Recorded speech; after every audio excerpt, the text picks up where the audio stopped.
श्री शिवाय नमस्तुभ्यम। ओम नमः शिवाय। दोस्तों, आज हम सुनते हैं प्रदोष व्रत की कथा, जो कि बेहद प्रभावशाली है। जो प्राणी प्रदोष व्रत का विधिवत व्रत करके शंकर भगवान व माता पार्वती की पूजा करता है, उस पर नीलकंठ महादेव अनुकंपा करके उसका घर खुशियों से भर देते हैं। निसंतानों को पुत्र प्राप्ति का वरदान देते हैं और धन संपत्ति के भंडार भरते हैं। दीन दुखियों के दुख दूर करके उनकी मनोकामनाएं पूरी करते हैं। तो आइए सुनते हैं प्रदोष व्रत की ये कथा। प्रदोष व्रत के दिन इस कथा को अवश्य पढ़ें अथवा सुनें। पूर्व काल में विक्रम नगर में एक ब्राह्मण परिवार रहता था।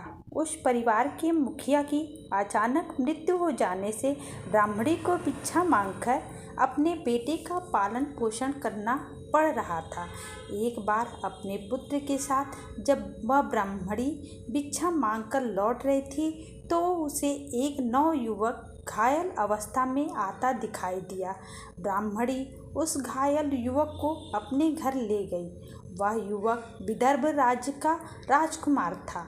शत्रु राजा द्वारा विदर्भ पर आक्रमण कर देने और उसके पिता की हार हो जाने के कारण राजकुमार को भागकर उस नगर में आना पड़ा था। ब्राह्मणी के घर में रहने के कारण उसके पुत्र और राजकुमार में दोस्ती हो गई। एक दिन ब्राह्मणी का बेटा राजकुमार के साथ उस नगर के बाहर वन में घूमने गया। उस वन में कुछ गंधर्व कन्याएं भी घूमने आई थीं। उन कन्याओं के साथ गंधर्व राजकुमारी भी थी। राजकुमार ने राजकुमारी को देखा। राजकुमारी बहुत सुंदर थी। राजकुमारी को भी राजकुमार बहुत अच्छा लगा। दोनों ने आपस में खूब बातें की। अगले दिन राजकुमारी राजकुमार को अपने माता पिता से मिलाने ले गई। राजकुमार को गंधर्व राजकुमारी के माता पिता ने बहुत पसंद किया। राजकुमारी से उसका विवाह कर दिया। गंधर्व राजकुमारी के साथ राजकुमार महल में रहने लगा।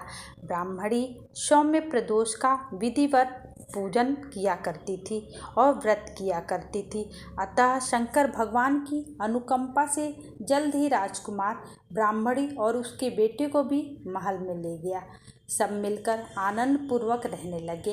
कुछ दिनों पश्चात राजकुमार ने गंधर्व सेना के साथ विदर्भ पर आक्रमण कर दिया। विदर्भ के शत्रु राजा की पराजय हुई और वह युद्ध में मारा गया।